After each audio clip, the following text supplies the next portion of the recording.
Hey everyone, I'm Vaughn Friday. I'm a financial nerd, but not your financial advisor. Here on this channel, we like our money to go up and not down. In today's episode, we have my good friend Sibani from South Africa. He just started investing and he wants to learn how to avoid risk. He also wants to learn how to teach younger people how to start investing and avoid the mistakes that I made and he made and countless other people made. If you want more financial content like this, subscribe for more.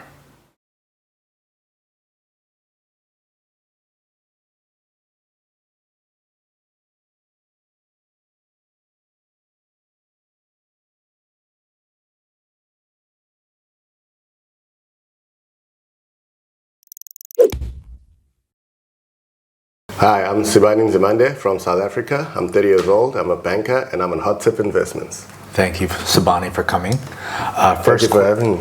Yeah, this is great because I can answer your questions professionally instead of you coming to Five Guys and interrupting me in the middle of my burger and bringing all the stocks you want me to look at. So now we can do it. It was a little impromptu that day, but I wanted to find out as soon as possible. Yeah, so he invited me to lunch and I was eating a burger and then he came around the corner with a bunch of stocks he wanted me to analyze for him. I thought this was a friendly lunch, but now we can do it here without lunch, just investing. And my first question for you is, what are you investing in now?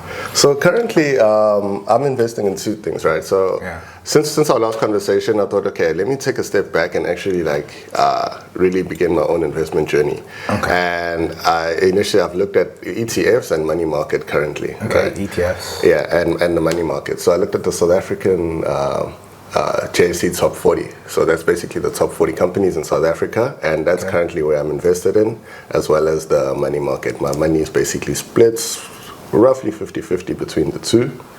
Obviously, the money market has sort of been... It's been cash? Just cash? Yeah, it's cash, with interest rates going up in South Africa. What's the interest rate now in South Africa? The current prime interest rate is about 8.25. 8.25, that's pretty... Very high. 8.25. 8.25%. Is this all in Rand or in Rands? Is this all in Rands? Okay. But so my money is actually split into dollars and Rands. Dollars and Rands. Yeah. So I have money in the Federal Reserve, earning interest rates at the reserve rates, as well as in South African Rands earning. So your JC Top 40 is that in dollars? That's all in Rands. All in Rands. So I basically have money in the JSE Top 40. I have money in the South African money market, and then money in USD earning interest rates at the reserve rate. Because I travel, so I also want to have like a nest egg in USD. Okay. Not only in And South then African what brokerage are you using to do all this? So currently I'm using, my bank has a facility for the USD. And then I use Frank Investments. It's an Frank? Frank Investments. How do you spell that? FRANC. Frank Investments? Yeah. Where is that in? So that's a South African company that we actually made. It's an app that allows you to invest directly into your ETFs as well as the money market. And how are your ETFs doing? The ETFs currently, they've not been doing too well. The South African stock market's not been that strong, but I mean, over the last 10 years, it's been giving about a 15% return rate. So I know that I just need to leave it in there. Right now, it's just going through a rough patch. The economy is not that strong, but I'm not in it for the short game anyway. So sort of like the downside that I have been experiencing, I'm not too worried about, because I do expect it to bounce back. You're holding it long term. So you said after our conversation you changed to this. What made you? What was it before your mindset before investing? I think so when you sort of like sit down one day and you sort of adjust your budgets and you say, okay, this is how much money I can put away, and you start looking to see where it can go, right? Because you want the best bang for your buck. Some like obviously the stock market, it looks exciting, but I think I was sort of rushing into it without sort of taking a step back, learning about it, and I felt that the money market and ETFs were a lot safer at the time, or even now for me, to sort of say, okay, with this extra money, rather than leaving it idle and not earning any money, let me use ETFs and the money market just to earn something while I educate myself on single stocks. Okay. So before you wanted to do single stocks. Yeah. And now you're holding off. Yeah, I'm holding off. Did I scare you from the card? No, I mean, how would I say? I don't think it was scary, but I think it was necessary. It was necessary? Yeah, I don't think it was scary, because like you said, the most important thing is that you don't want to lose money. And as much as you want to make money, you also don't want to lose a lot of money. And a lot of things, exciting things can happen with single stocks, and I thought, what, let me give myself the time to actually learn, the tricks of the trade, while also earning money myself. So I sort of moved into ETFs and the money market. I do still have some single stocks, but those are like the companies that have been around for a long time, so very reliable in South Africa. Woolworths. Yeah, and Capitec Bank. So those are two that have just been showing like very steady growth in the JSE. What was the one we were talking about? Was that bank? Transaction Capital. Yeah. I'm still monitoring them. Yeah. I'm still monitoring them. The price has actually gone down further. Yeah. But I sort of expected it to, because they're in the media a lot. They're attracting a lot of media attention. But I do think that one of the legs of their company is not going to go down, simply because of its relevance within the South African economy itself. Is that the taxi service? Yeah. Like that's the backbone of the South African economy. It's sort of like metro. If you were to be able to invest in metros in China, like the metros will never go away here. It's the backbone of the economy here. I get it. So in South Africa, it's the taxis. But given the issues that they're currently having and the media attention they're having, like a lot of people, like there's a lot of movement in the stock. It's in as much as it's gone down, it's also gone up. And it goes down, so it might go from like 70 cents up to like one rand 17 South African currency 1 week, back down to 1 rand 20. So it's very volatile right now. That's because everybody sort of knows that the company is not going anywhere, but everyone's been given a shock with sort of how poorly they actually performed through COVID. They really expected them to perform that poorly, Okay. That makes total sense why you're not investing in it right now. No, I think so too. So you have a long-term horizon. What is your investment goal? Like, do you want to retire older? Do you want to retire younger? Or what are you planning to do with that money? In terms of retirement, I expect myself to continue working. I don't, because I sort of enjoy what I do. I'm not at a stage where I feel like, okay, I need to put this down.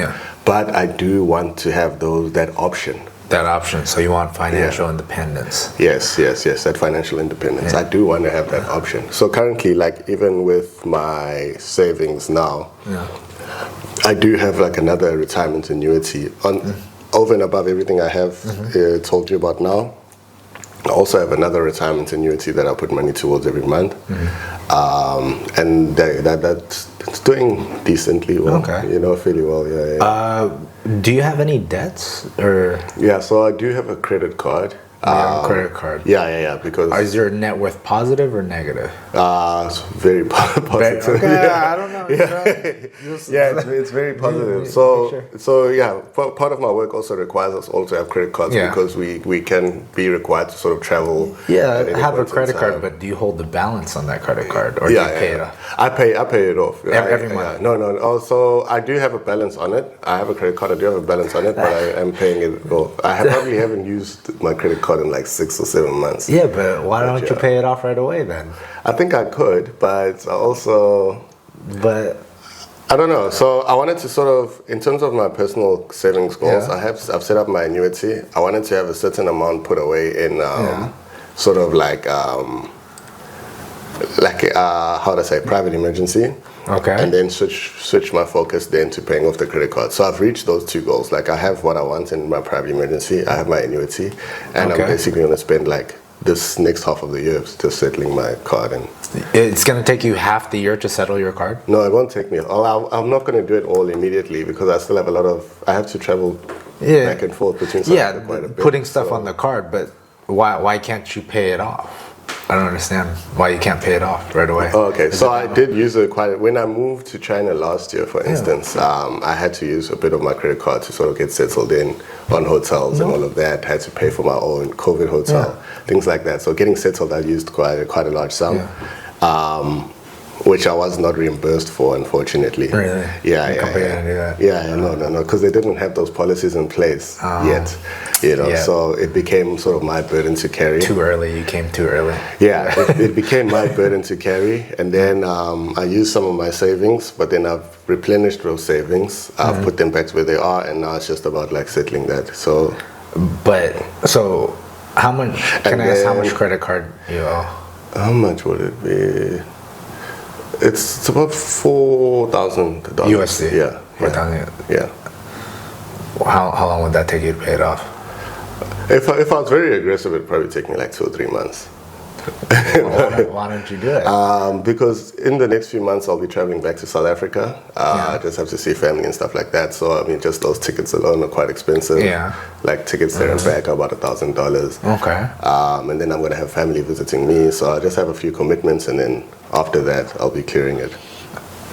So you're using it just for family visits. You're not investing it somewhere else. What?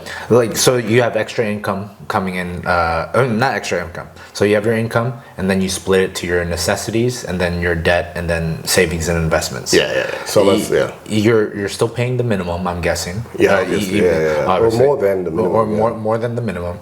And then are you putting any in investments at the same time? So not anymore. So like I basically moved my private emergencies and all of that into your money markets, into the equities. But so why don't you use the money in the money market to pay off your card?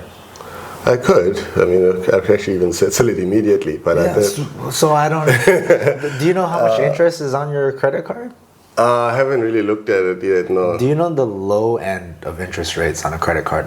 What is the low? I haven't. 20%. 20%? No, not on mine. Not on so yours? mine is on Prime. Yeah. Prime? Yeah. What? So it's Amazon? at the Yeah. I could look up Amazon Prime right now. No, mine is at Prime through my South African bank. Oh, okay. Yeah. What's the interest rate? They're 8.25.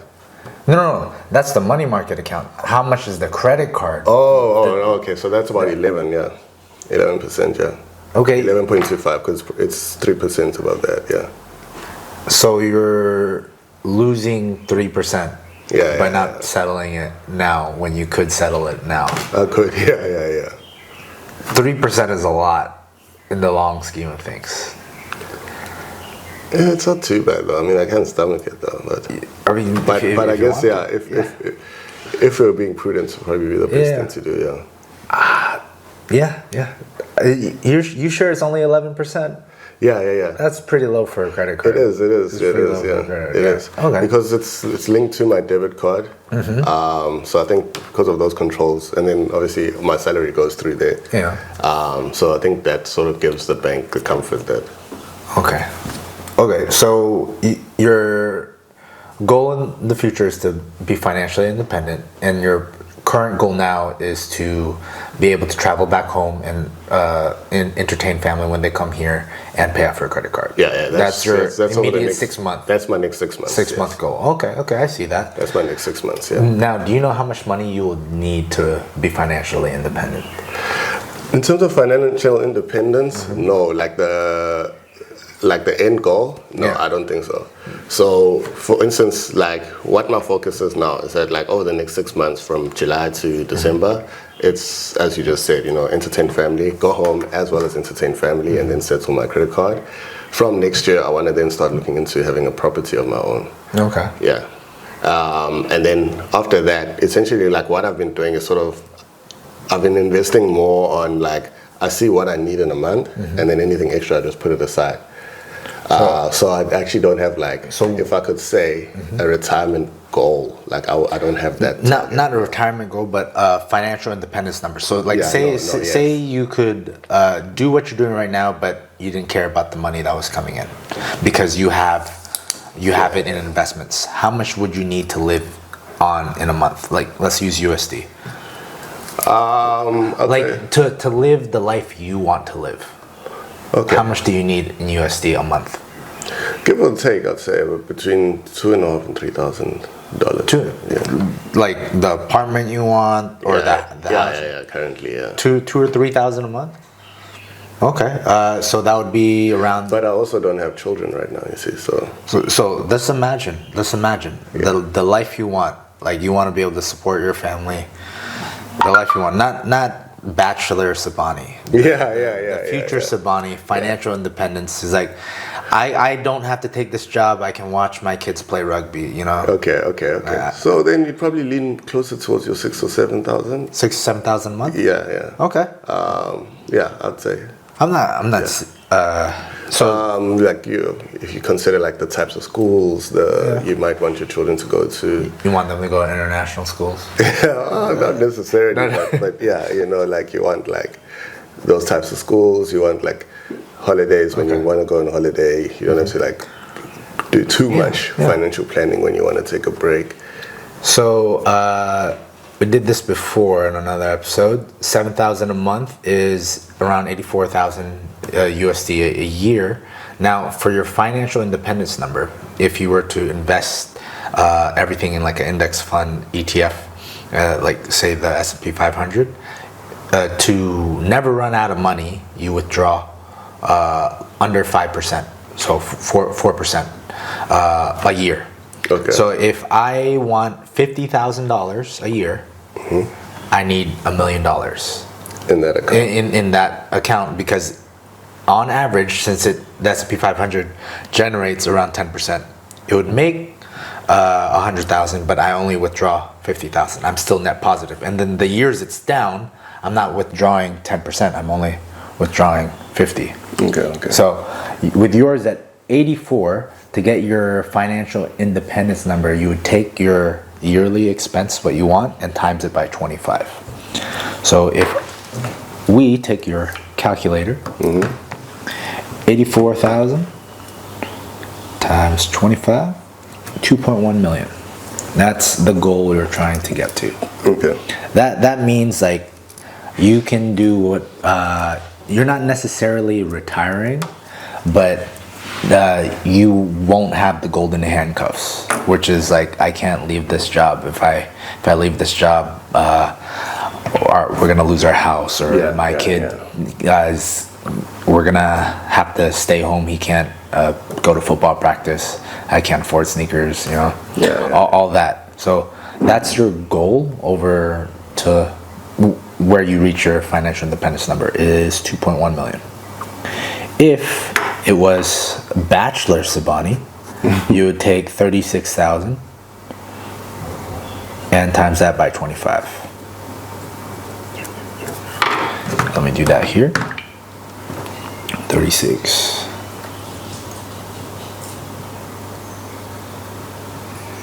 $900,000. Okay. So you would need 900,000. If you were living as a bachelor and you're like, I don't want kids, but the price of kids, family is expensive. Yeah, family is expensive. Well, this is assuming that you are the only one putting the money in that account. Yes. That's the assumption. Yeah. Well. Okay. And also that this is the only source of income.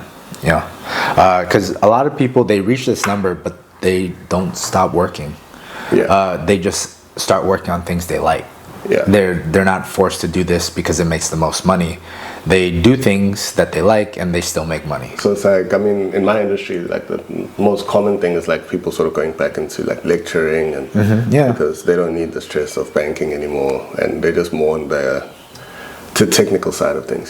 So like they don't really care for entertaining clients. And, they can just go back and teach and just teach it. It's what I'm doing. I'm not there at my number yet, but I'm pretty close. Okay, that's good. That's good. Pretty close. Now, you came here because you wanted to ask me some questions. What questions do you have for me? Yeah, so I have a few questions here, and it's just more around investments. Because where I'm from, one of the biggest issues is sort of like the investment culture. Okay. It's not really like something that's like brought up and like say like this is what you should be doing, this is what you should be. A lot of people sort of like live from hand to mouth. Like they don't really paycheck to paycheck. Yeah. So I just wanted to know, like, if you were to speak to someone who's really like, from someone who's not even putting away like 5% of their salary a month, you know, like talking to someone who's starting there, you know, like those types of questions, because like those are sort of like where most of my people are in South Africa, and that's sort of like the context that I would like to bring back before you even get like heavily into stock. So I wanted to sort of like get like to habits. The habits and how it fits into your lifestyle. So like my questions are more around that.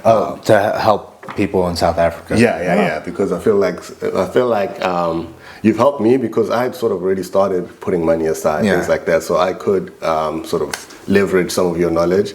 But I just wanted to get like an For idea those that aren't where in the that journey level. begins, like when you're starting at 1, you know. So two things. The two things I would say is opportunity cost. Yeah. And then the other thing I would suggest is scams. Scams. Yeah, things where people just take your money. Yeah. So, I just did a lecture 2 weeks ago on both of these things. One is what to avoid. So usually when people want to invest because they see like what I made, and they see that it's all just regular stuff. It's nothing crazy, not day trading, not doing forex, because a lot of people advertise, oh, you can get rich by doing this and this and this, but they're mostly scams, wanting to take your money. So they need to know what is a legitimate way of making money and what is not a legitimate way, because if you don't teach them that, they're gonna find a well-spoken person, and they're gonna be taken for all they got. Yeah. And do you think that's probably something that also discourages people from investing? Because I mean, once you sort of make that decision to say, I'm going to invest, and then you get scammed. Yeah. I mean, the likelihood of investing after that probably just decreases, because I mean, I guess your faith in systems, in the monetary system will sort of go down. That's one of the two main things I try to help people first, is avoid scams. So I would say one right now would be crypto. Like, a lot of people invest in crypto, but a lot of it is just very, very rug pulls. Like, people put all their money and they just get rug pulled and lose everything, because the creator of it didn't really have a goal for the project. They just wanted as much investors as possible, and then sell all their tokens. Okay, cool. Another one would be, like I said, day trading. Like I do single stocks and ETFs, but I don't buy and sell them. I've only sold 3 stocks in like the past decade. So everything else I've held. Yeah. Another one is forex trading. Okay. Do you know forex? Yeah. So it's very big in South Africa. Yeah. So that flashy cars and So flashy cars, and people like, oh, you can do it too. It's very easy. You can do it on your couch. All you need is a laptop. So helping people avoid that and seeing the realities, like 99% of them lose money, and then of those that make money, they make less than probably the minimum wage. Like, in America, you probably would make more than most forex and day traders if you just worked at McDonald's. Yeah. So actually, you know, like for instance, in South Africa, they give out like lectures and stuff. They teach people, and they actually make most of the money from, like, they'll be like $1,000 for a forex course. Yes. Yeah. So like that's actually where they make their money, but they don't make any money trading. Yeah. And I think some of those platforms don't even look real, if I'm honest, when I see them. Yeah, that's why I call them scams. Teach people how to avoid like crypto, day trading, forex, MLMs, stuff like that. Do you know what an MLM is? No. Can you take me through it? MLM is multi-level marketing. I am pretty sure they're big in South Africa as well.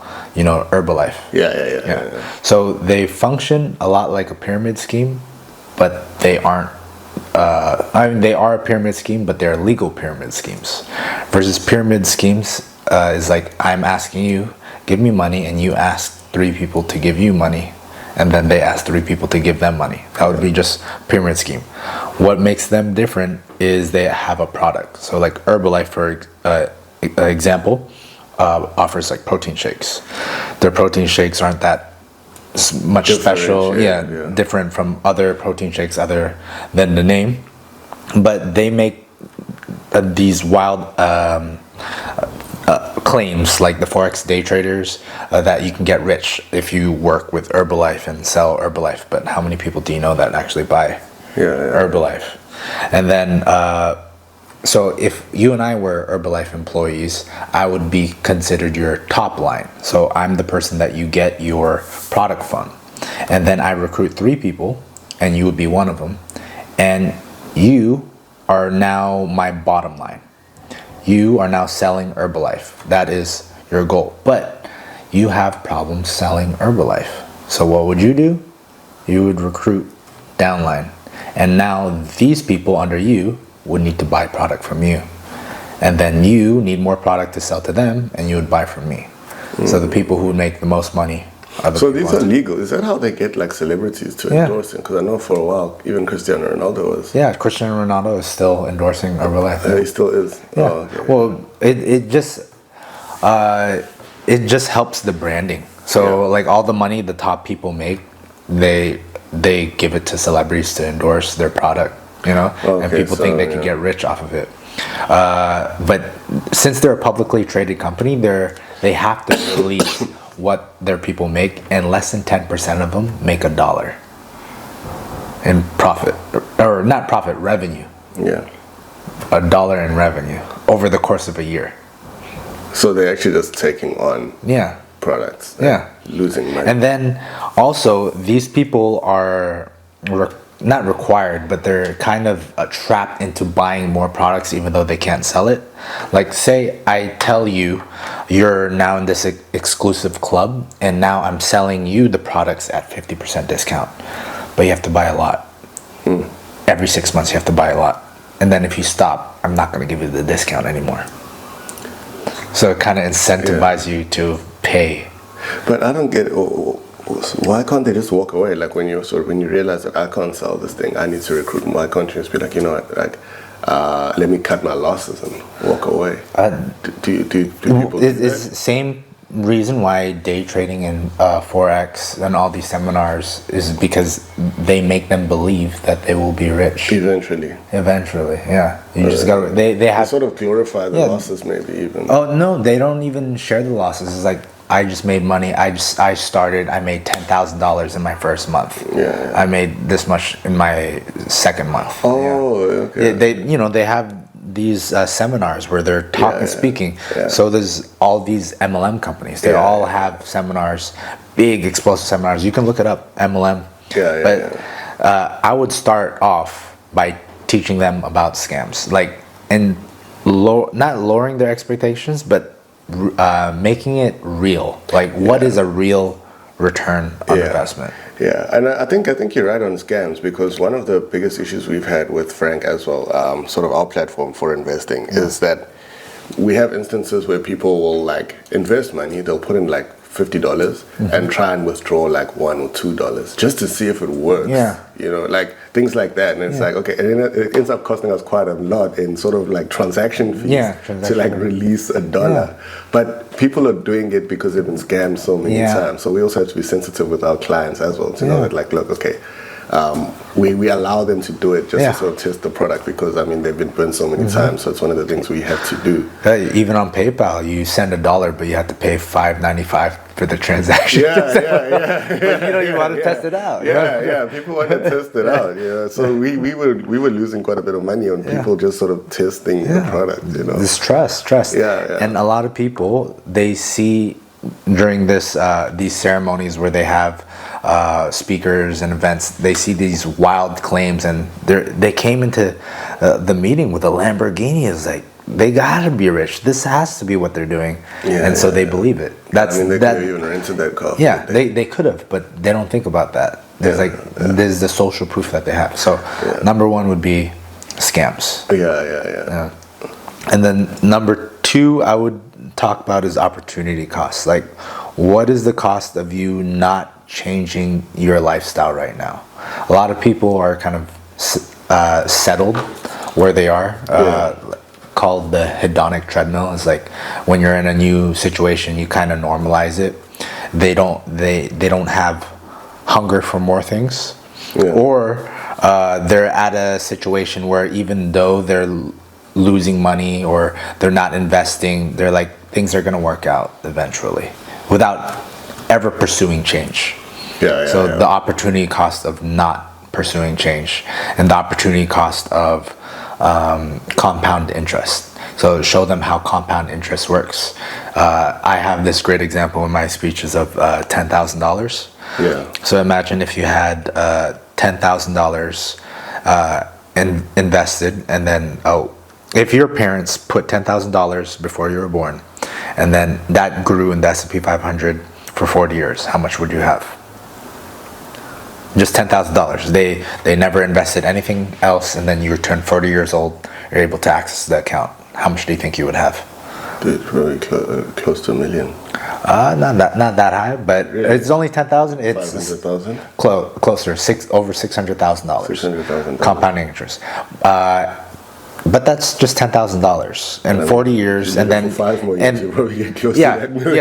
Even 5 more years, But that's just, hey, I put the work in up front, and all I have to do was wait. It's money in up front and time. Compounding interest. It shows that. And then another example to teach them how to avoid credit card debt is credit card debt in America is 20% above the 10% average of the S&P 500. So let's say if you didn't go to jail and you didn't file for bankruptcy and anything, and the compounding interest just kept accruing, how much would you owe if you had $10,000 in credit card debt over 40 years? It just kept growing, compounding. How much do you think you would owe at the end of the 40 years? So, I mean... So 10% was over 600,000. Probably about 1.8. 1.8 million? I mean, if you're compounding 20% versus 10%. 1.8 million? 1.8 million, my best estimate.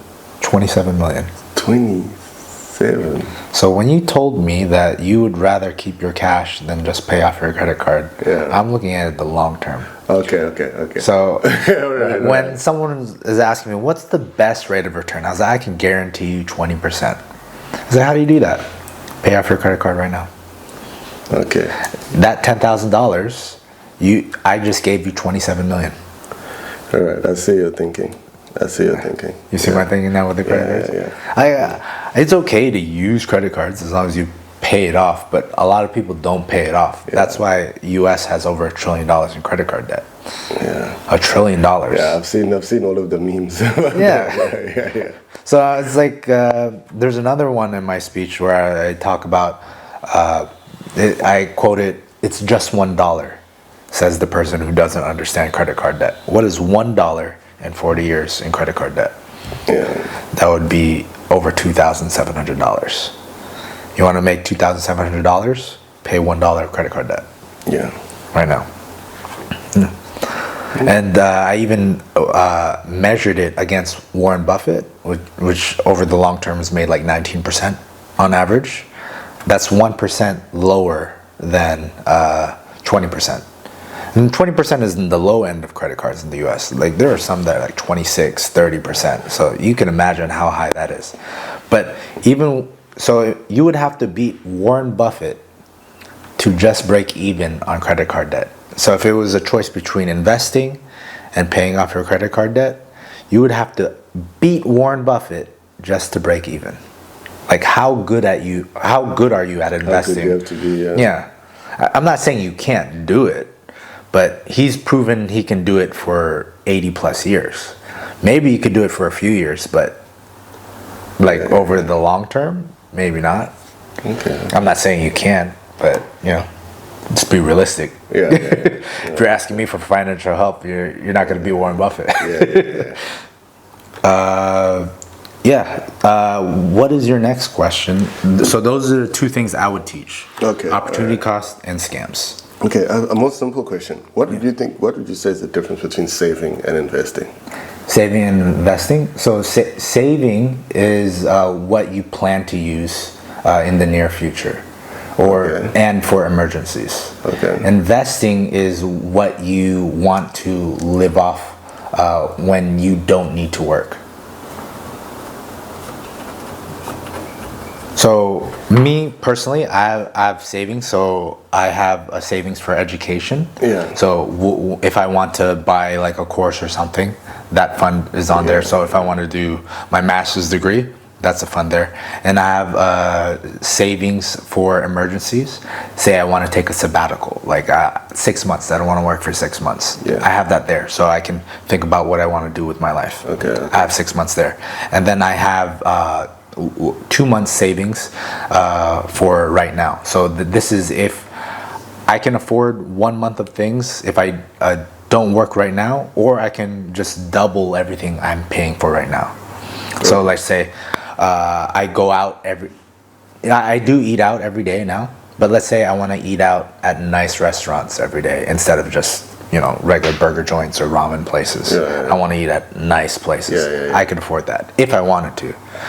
I don't do it, but the fact that the money is there gives me peace of mind. If you can. Yeah, that I can. Because sometimes there's a friend's birthday I want to go to, and then it's like over $100, for a plate. It's like I don't want to say no just because of that. I know I have the money, and it's not going to hurt me. Versus if I only had that 1 month fund, where it's like, oh man, this is like over half a month's worth of food for this one meal. I don't know. Yeah. I don't know if I want to do that. Okay. But it's like, I'm sorry, man. Sorry, Sibani, I don't want to go to your birthday. I can't go to your birthday. Can't go. Yeah. So I have those three. So one for education, one for emergency, and then one to see the life I want to live right now. So my current expenses, and then if I want to exceed those. So like I took a trip 2 months ago. I was able to afford that because I had the 2 months. It's not an emergency fund. So the emergency fund is things I do not touch unless I lose my job. Yeah. The education fund, that's what I touch if I want to learn something. So like I had jiu-jitsu coaching that I wanted to do, so I used that fund for that. Yeah, tapped into that. Master's degree that I'm taking, tap into that. I don't touch the emergency. And then my expense, that's what I'm allowing myself to spend for the month. Okay. I can spend more than double or about double my current expenses, but I don't. But if there's something important, I don't feel bad. Because if I just had that 1 month, I would feel bad in my heart or in my gut. I was like, oh, I spent too much that night. Okay. Or if I'm playing with friends, it's like, oh, I lost too much. Yeah. Okay. Yeah, so those are the two different, that's savings. And investing is I don't plan to touch it for a very long time. Yeah. That's sort of money that... Yeah, out of mind. Okay. Because like that's sort of like how I have my emergency money that... Fortunately, I haven't had any emergencies in the sort of like... I mean, the credit card. Yeah. I could actually just say something. Yeah. You've given me something to think about.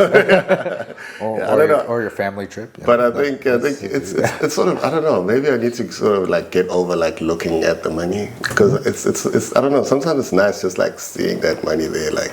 Okay. That's how I feel. Yeah, but that's when I have zero in debt. Zero in debt. Yeah. So I've sort of mine split into sort of that savings and then my annuity, which is like obviously much larger. Yeah. Maybe like 5 or 6x and then that's also just growing separately. That it gets fed every month. Just put aside, and then I can't touch it. I have no intentions of touching it. How old do you have to be to touch your annuity? You actually sort of have access to it whenever. You don't get taxed? I've heard that some people draw from it. Yeah. I've never drawn from mine. And then like also when I started out, I didn't want to put too much of a burden on myself to like save, because I know, sometimes with your disposable income, it ends up being disposed. So I took like the maximum option. Like I was like, I just told the company, what's the most you guys can take and put away for me? Like, because disposable income gets disposed. You know, like it's like, that's the first thing I learned. I like that. I'm gonna disposable income. That's why I was just like, take as much as you guys are legally permitted to take from me. And then I'll find a way to find a way to live off of because I sort of saw that like I seem to just have less money than my colleagues, you know. But then I found out that I was like the only one who took like the maximum annuity payment, you know. And I was like, oh, that's why I always like don't have money to go on holiday when you guys go on holiday and. Well, another thing that you could teach them about with financial habits is tracking your expenses. So I don't do budgeting because when I used to do budgeting, every time I paid for something, I always thought about the budget. I was like, can I afford this? Can I afford this? Can I afford this? So what I did is I spent normally, but without the apps, because some people use apps to do it, but when you type it in, it doesn't feel, or they automatically do it like based on your credit card history. They track it for you. I don't like that because the app is doing the work and you don't really look at it. I have a notebook. I do pen to paper. Every day I have my transactions and I write it down. So in China here, every time I write down like a 3-digit or 4-digit expense, it kind of curves my spending the next month. It's like, I probably shouldn't. Because I remember, I think we were doing that with you at my place. You were taking me through your logbook, and I was also like, what are you doing? And you're like, no, this is sort of, and I think you were like painfully writing down like a 4-digit, and you're like, this is something I'm not gonna do anytime soon again. Like you reluctantly put a comma in there. No, I remember you did take me through that. That's actually something. Amazingly enough, since then, it's something that I was able to like start doing. And I've been able to find like an extra about $500 in a month through doing that. I know. So that's one thing I didn't read off anything. I just did it myself because I wanted to see. Because I was making really good money, and when I was working at Tesla, it was like, oh wow, I was making a lot, saving, and I was living with my parents. But I was like, I should be saving a lot more than this. I'm still saving, but I was like, this is not. It's like, where was it? It's not adding up. And I was like, oh, I spent like $700 at one restaurant for the entire month. Like, and that's not the only place I ate at. You know, I was eating, and that restaurant is closed on Sundays. So I'm like, how do I spend over $700 in 1 month? Chick-fil-A. Chick-fil-A. So I'm spending, over $20 a day, but I can't spend $20 a day because 4 out of the 30 days are closed. So, and that's not the only thing I'm eating. I'm eating other food as well. But it didn't stop me from eating Chick-fil-A, by the way. It didn't stop. But it did make me not eat Chick-fil-A every day. And also when I went to Chick-fil-A, I didn't order as much as I used to. I was like, 1 chicken sandwich is enough. I don't need 2 chicken sandwiches with 2 fries and another drink and a shake. So tracking your expenses is another thing I would teach. Because when you do that, when you write pen to paper, you feel a different way than the app just doing it for you. Some people just want the computer to do it for you. It makes sense, but you don't really look at it. Versus when you are the one putting pen to paper, you're gonna feel it. Like how you saw me when I struggled to put the comma in one of my purchases. No, I fully understand. And I think so that basically those are my questions that I had for you. It's just sort of like those are just And then I think the last one is you sort of answered it because Yeah. I was going to ask, like, how should investing fit into one's lifestyle? But you've sort of spoken about, like, the tracking of your expenses, splitting up your savings from your investings, watching out for your scams, looking at, like, what's coming in and what's going out. So I think you've sort of, like, answered that. Having a goal as well. I think target goal. You know, having a goal. So I think those are basically my questions around saving and investing that I wanted to ask you today. I didn't have too much on, like, single stocks because I'm still, like, going through the journey myself. Well, and I guess I do have one more question. Okay, one more question. Where's my book? Oh, is it? Okay, I'll get you your book. Where's my book? He owes me a book. He owes me a book. I'll get it from my room. I'll get it from my room. All right, okay. I got you your book. Thank you. And then, okay. I'll expect more single stocks the next time I'm eating a burger. I'll just look around the corner. Yeah. Oh, where's Sibani? Hey, Vaughn. Look, analyze this for me. Look at these stocks, man. Okay, let's finish this off with the last few questions I have for you. So, what was your biggest money success, like financial success? What did you do financially that was like, wow, this is a great decision. I would do it again every single time. I think not luck, but no, it's not even that. I think so. I was very fortunate. Like, so I used to just sort of when I started working, I had the option to either go back to school and study a master's or do extra work. You know, so I reached out to a lot of friends and I said, look, I finished my day job at 5 o'clock every day. I could either study or pick up another skill, you know.